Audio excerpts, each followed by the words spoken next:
Hello there. Today we talk about a time which I hope will never come. But there are obviously people who believe in such times. Why other would they make these cars? Ladies and gentlemen, here's your post-apocalypse vehicle, the USSV Rhino. It's like a big elephant or a rhino, but with armor on every little piece of it. In here you will be safe, at least from everything that I can imagine.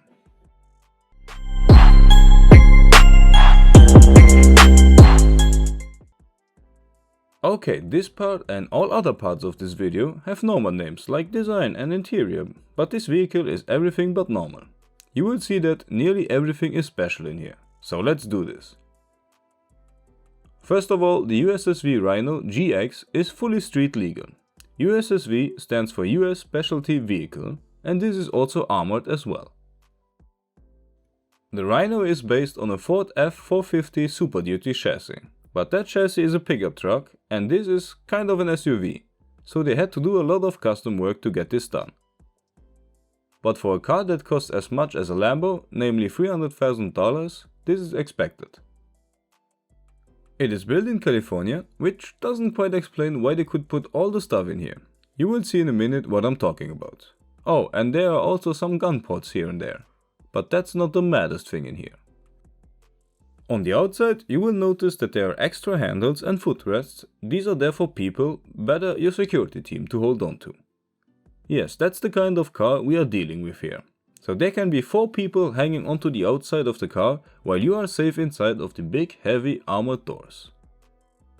The windows are of course armored and bulletproof as well. But they don't roll down. That's a negative we have to live with. Either safety or comfort. Here are the gun ports I was talking about. They seem like just a circle on the outside of the rear windows, but on the inside you can open them and put your machine gun in and start defending yourself. Also, there's an escape hatch in the roof, in case you need it.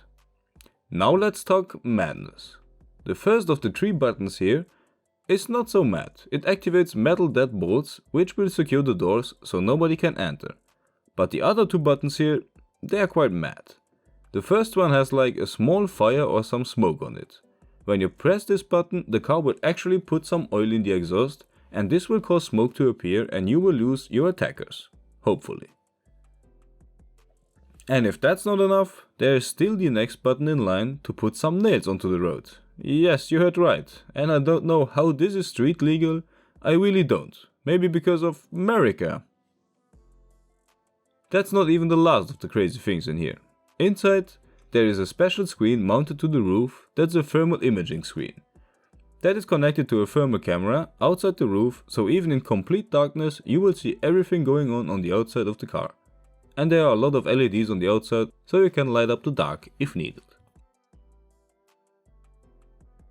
The engine has to be powerful, because this thing weighs in at 4,355 kilos, that's nearly 10,000 pounds. So you can choose between a 6.7 liter V8 turbo diesel engine that puts out 440 horsepower and over 1,100 Nm of torque, or go with the 6.8 liter V10 petrol engine. But as cool as that sounds, I would go with the diesel one, because that one will be the most efficient for sure. And also in an apocalypse, you wouldn't want to refuel every 300 miles or so. Both engines drive the 4 wheels via a 6-speed automatic gearbox. Now to the inside of this post-disaster vehicle. In here, the rear view mirror is not a display with a rear-facing camera as in other modern cars. Here is a touchscreen that does exactly the same as the big center screen in the middle. That means radio and navigation and stuff. Don't ask me why, cause I don't know. Oh yeah, and the actual visibility is shit. Above that is a control panel for your suspension. And here we see that this car also has a sport mode. Again, don't ask me why. On the floor here, in the front you will see an old school looking box. That's actually a CV radio, so you can stay in touch with your security team. The interior is very interesting, because some parts are still from the base level Ford, and other parts like these big comfy leather seats are from USSV, so they are trimmed with leather or other stuff to make it look more luxurious. It's quite a mess. But the madness continues. There is even a built-in radar detector. Yes, I don't know if you need it sometime soon, but you have one. Here in Europe this would surely be illegal.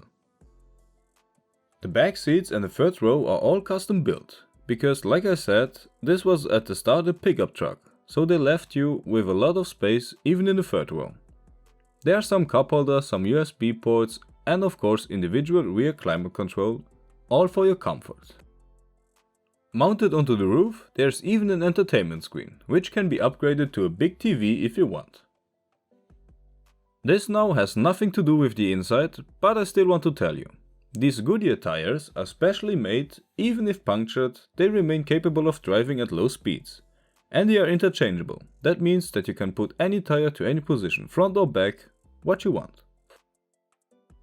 The trunk is not that big, but you can fold down or even remove the third row of seats if needed. After all, if this sounds a bit too much for you, and you would want one in small, USSV also does a smaller version of this car. It is called the Rhino XT, I know, quite an original name, but that one is based on a Jeep Wrangler, so it's considerably smaller. I believe I have found my post-apocalypse vehicle, and you? What is your take on the Rhino GX? Too big or just big enough? Tell me. Have a great one, see you next time, and as always, keep it fluid.